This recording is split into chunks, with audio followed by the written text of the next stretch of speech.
Au nom du Père, du Fils et du Saint-Esprit. Amen. Que la grâce de notre Seigneur Jésus-Christ, l'amour de Dieu le Père et la communion de l'Esprit Saint soient toujours avec nous, chers abonnés, et sur vous qui pour la première fois regardez cette chaîne. Si vous y êtes, ce n'est pas un hasard. Le hasard n'existe pas dans la parole de Dieu. C'est le Saint-Esprit qui vous y a conduit car Dieu veut parler à votre cœur. Dieu veut vous bénir. Si vous aimez la parole de Dieu comme je l'aime de tout mon cœur, merci de vous abonner, d'appuyer sur le pouce levé, de partager cet enseignement. Que Dieu vous bénisse in the name of Jesus Christ. Amen. L'enseignement que je voudrais partager avec vous en ce jour est tiré du livre des Proverbes, chapitre 14, le verset 12, qui dit, et je cite, « Bien des hommes pensent être sur le bon chemin, et pourtant, ils se trouvent sur une voie qui finalement mène à la mort. » Mes frères et mes sœurs, l'Éternel aujourd'hui veut attirer notre attention sur les chemins que nous empruntons, qui parfois nous pensons sont les bons, sont les meilleurs, qui malheureusement sont des chemins qui nous conduisent à la catastrophe. Le Seigneur voudrait aujourd'hui nous mettre en garde, car lorsque la Bible dit bien des hommes, c'est avec grand H, c'est-à-dire hommes et femmes, pensent être sur le bon chemin. Parfois, nos pensées sont comme des esprits démoniaques qui obscurcissent notre vision, notre langage, nos oreilles. Parfois, on est convaincu qu'on a fait le bon choix, qu'on a emprunté le bon chemin ou la bonne route. Et on se rend compte, au bout du chemin, qu'on s'était trompé. C'est pourquoi le Seigneur attire aujourd'hui notre attention sur Holy Bible, the Word of God. Le seul, l'unique et vrai chemin du salut, du bonheur, de la réussite, et j'en passe, c'est la parole de Dieu. C'est the Word of God. En dehors de la parole de Dieu, il n'y a point d'autre chemin. Saint Paul, qui hier était appelé Saul de Tarse, était convaincu d'emprunter le bon chemin. Ce chemin qu'il avait emprunté le conduisait à la mort. Sur ce chemin, il contribuait au massacre de nombreux chrétiens. Comme dans beaucoup de pays dans le monde, des chrétiens, des prophètes, des serviteurs, des servants de Dieu ont été tués, maltraités, sauvagement assassinés par certaines personnes qui pensaient avoir le monopole de la connaissance de la parole de Dieu, qui pensaient défendre Dieu. Hier, c'était Saul de Tarse. Aujourd'hui encore, cela continue. Sous une forme différente peut-être. Vous savez, parfois, je reçois des messages lorsque je parle de la Vierge Marie.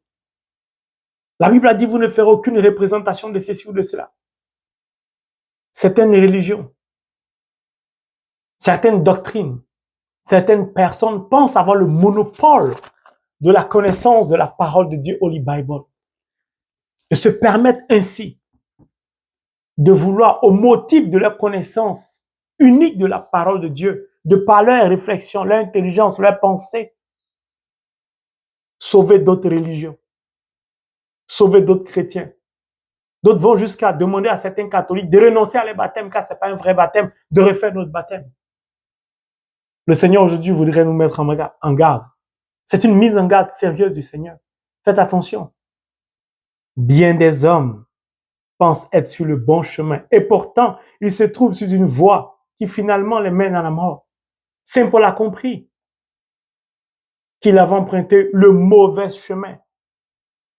Lui qui pourtant, à 8 ans, était capable de réciter les psaumes par cœur. Nous devons vraiment faire attention. Aujourd'hui, des livres d'enfants sont fabriqués pour une classe spécifique d'âge de 2 à 5 ans. Et dans ces livres de 2 ans à 5 ans, on y introduit le sexe. On voudrait apprendre à des gamins de 2 ans que le sexe que vous voyez, c'est un sexe féminin, donc c'est une femme. Et on montre le sexe. Ce que vous voyez là, on appelle, bon, c'est le sexe de l'homme. Si vous voyez ça comme ça, c'est un homme. Puis, on leur apprend dans ce genre de livre qu'à 2 ans, tu es libre de choisir le sexe que tu veux. Bien des hommes pensent être sur le bon chemin. Tout le monde court aujourd'hui après l'électronique. Tout le monde veut aller toujours plus loin et plus vite. Le Seigneur voudrait nous rappeler qu'en dehors de la parole de Dieu, qu'en dehors de lui, Dieu, l'homme n'est rien. Beaucoup de pays sont en train de perdre leur hégémonie d'antan parce qu'ils ont renoncé à leur foi chrétienne. Certains hommes politiques se permettent pendant des campagnes, dans les campagnes, pendant les élections, d'offrir à la jeunesse des cartons de bière d'alcool, des conteneurs d'alcool,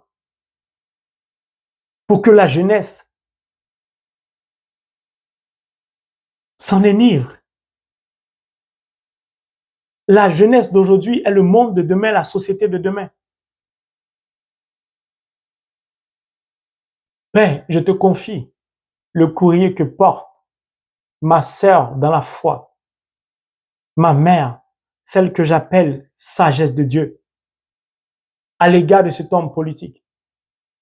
Permet que les anges puissent porter son courrier jusqu'à cet homme politique, afin de l'en dissuader, de continuer de telles pratiques à l'égard de nos enfants, à l'égard de nos jeunes. Une élection municipale ou pour devenir député, ou je ne sais pas, préfet ou gouverneur, je ne sais pas moi, n'est pas l'objet, n'est pas une scène pour offrir à nos enfants des conteneurs d'alcool, des barriques d'alcool. Comme si ça, c'était un programme de gouvernance. Mon frère, ma sœur, le Seigneur voudrait nous mettre en garde. Nous devons faire attention à nos pensées qui sont comme des assaillants, qui nous conduisent au péché. Et le péché nous conduit à la mort. Nous devons vraiment méditer sur la société d'aujourd'hui. Les chrétiens sont combattus. L'Église est combattue. La parole de Dieu est combattue. Le Christ est quasiment incompris parfois dans certaines sociétés. Parce qu'on renonce aux valeurs morales de l'Église, de la parole de Dieu. La parole de Dieu, the Word of God, Holy Bible, doit être le fondement de toute chose. Beaucoup de personnes ont choisi leur âme sœur en dehors de la parole de Dieu. Pensaient avoir trouvé la bonne personne. D'autres sont allés jusqu'à se marier à l'église. Et aujourd'hui regrettent. D'autres se sont empressés de faire des enfants avec des personnes qui aujourd'hui regrettent. D'autres ont accepté un métier qui semblait luisant au départ, qui est devenu une source de cauchemar. Mon frère, ma sœur, la parole de Dieu doit être à l'origine de ton choix. Que ce soit ton âme sœur, que ce soit ton travail, ainsi de suite, et j'en passe. Le Seigneur nous invite à méditer sur nos pensées. Est-ce que nos pensées ont profondément la parole de Dieu? Trop de drames. Dans beaucoup de sociétés, la drogue est déversée. On ose défier Dieu de par nos inventions. On va jusqu'à saturer la lune. Des débris, ils sont répandus. Tout ce que nous faisons aujourd'hui va nous rattraper demain. Nous constatons déjà de nombreuses maladies. Des personnes qui hier, à 20 ans, à 30 ans, c'était invisible, qui étaient frappées d'AVC, qui aujourd'hui souffrent de cancer. Des jeunes filles qui n'arrivent même plus à enfanter à 20 ans, à 25 ans, qui ont déjà des complications. Nous voulons tout faire pousser vite, tout de suite et maintenant, pour le gain, le profit. Des produits chimiques ont envahi nos eaux. Quasiment tout ce qui était normal est devenu anormal. Hier, tout le monde mangeait quasiment bio. C'était normal, ça coûtait pas cher. Mon frère, ma sœur, nous devons nous réveiller. Et Dieu compte sur nous, les chrétiens. Arrêtons de jouer avec la parole de Dieu. On va communier à tout va. On se dit, de toute façon, je communique comme ça alors que je suis dans une relation d'adultère avec quelqu'un, c'est pas bien grave. Ah, je peux me permettre de prendre ce petit pot de vin, c'est pas bien grave. On s'adonne à des pratiques qui n'honorent pas Dieu. On se convainc de ce que le chemin qu'on a emprunté, le choix qu'on a opéré est certainement le meilleur. C'est pourquoi aujourd'hui nous constatons trop de drames dans l'Église, dans les ministères, dans les groupes de prière. Des dons spirituels aujourd'hui sont utilisés malheureusement pour la cupidité.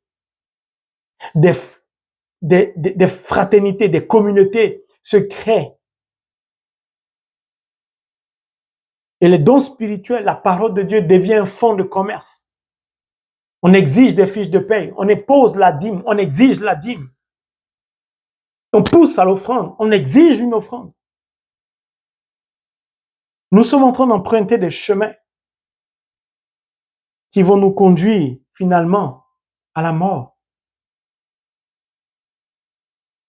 Apprendre à des gamins aujourd'hui de 2 ans, 3 ans, la sexualité est contraire à la parole de Dieu. On ne prône plus la sainteté de vie, la virginité, l'abstinence. Ces valeurs de la parole de Dieu, ces valeurs chrétiennes sont balayées aujourd'hui du revers de la main par beaucoup.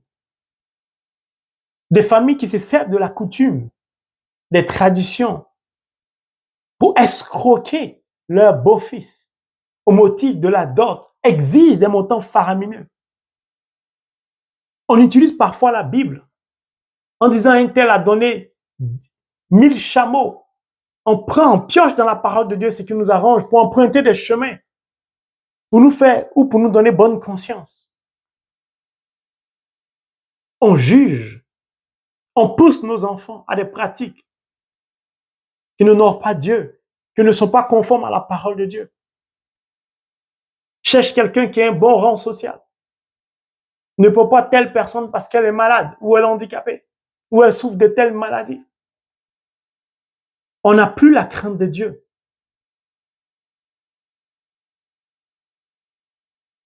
Mes frères et mes sœurs baptisés que nous sommes, le Seigneur nous interpelle, nous invite à apporter cette lumière dans le monde, qui est la parole de Dieu. Pour de l'argent, nous sommes prêts à tout. Pour de l'argent. Et des familles se déchirent, des foyers se déchirent, des hommes humiliés en Europe, des femmes abandonnées avec des enfants. On ne se marie plus par amour, on se marie par équilibre. Tu travailles, tu dois porter la moitié des charges, j'apporte la moitié, comme ça le couple tient. Si un partenaire perd son emploi, eh bien on le laisse. Mon frère, ma soeur, lorsqu'on est baptisé, on n'a pas peur de dire à la personne avec qui on veut se marier, conformons notre vie à la parole de Dieu. Alignons-nous à la parole de Dieu et parvenons au sacrement du mariage. Quand on est chrétien, on n'a pas peur de dire à son âme sœur, abstenons-nous. On n'a pas peur de se réveiller dans la nuit pour prier. On ne dit pas si je prie, mon âme sœur risque de se plaindre. Mon conjoint ou ma conjointe risque de se plaindre. Si je dis ça, ils vont me couper les vivres. C'est sur lui que je compte. On ne compte pas sur un homme pour vivre. On compte sur Dieu. D'ailleurs, le prochain enseignement, ce sera sur la confiance se mérite. Mon frère, ma soeur, nous devons nous asseoir. La drogue circule partout dans la jeunesse. Dans nos sociétés, l'alcool coule. Les jeunes qui n'ont pas d'emploi, qui sont désemparés parce que l'État les a abandonnés. Nos politiciens, certains d'entre eux, nos sociologues, certains, nos psychologues, certains. Aujourd'hui, on les vend des métiers, des coachs de ceci, des accompagnateurs dans cela. Seule la parole de Dieu peut rétablir un couple. Un coach sentimental, ce n'est pas marqué dans la parole de Dieu. Et tu es chrétien ou tu es chrétienne et tu vas consulter ce genre de coach. Tu payes. Alors qu'il vous suffit simplement de lire la parole de Dieu, de conformer votre vie à la parole de Dieu. Et vous allez voir que l'amour ne fait pas du mal à son prochain. Des familles qui sont déchirées, des familles chrétiennes qui s'entre-déchirent entre elles-mêmes, des pasteurs qui se mènent la guerre entre eux, des prêtres qui se mènent la guerre entre eux. Le Seigneur nous met en garde. Bien des hommes pensent être sur le bon chemin et pourtant ils se trouvent sur une voie qui finalement mène à la mort. Mon frère, ma sœur, je voudrais t'inviter à une réflexion profonde sur comment choisis-tu ton âme sœur. Est-ce avec la parole de Dieu? Comment? Et sur quoi comptes-tu pour avoir des enfants? Sur les médicaments traditionnels? Sur in vitro? Sur ceci ou cela? Ou sur Dieu? Pas que c'est mauvais les in vitro, mais si c'est un chemin que Dieu t'indique, vas-y. Mais commence au moins par faire confiance à Dieu si tu veux avoir des enfants.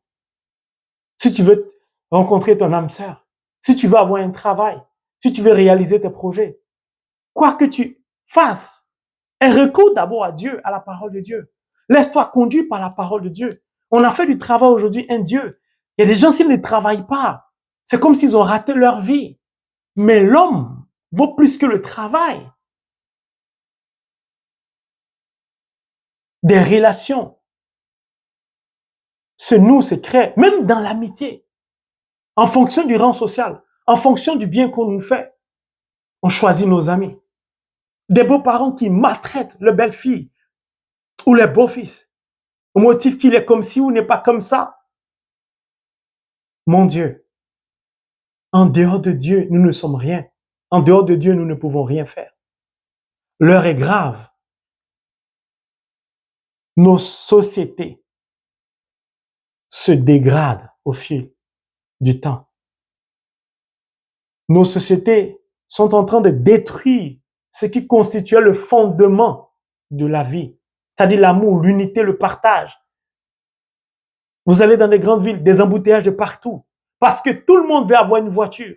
Personne ne veut partager son véhicule avec quelqu'un. On s'accroche aux biens matériels. On s'accroche à des héritages.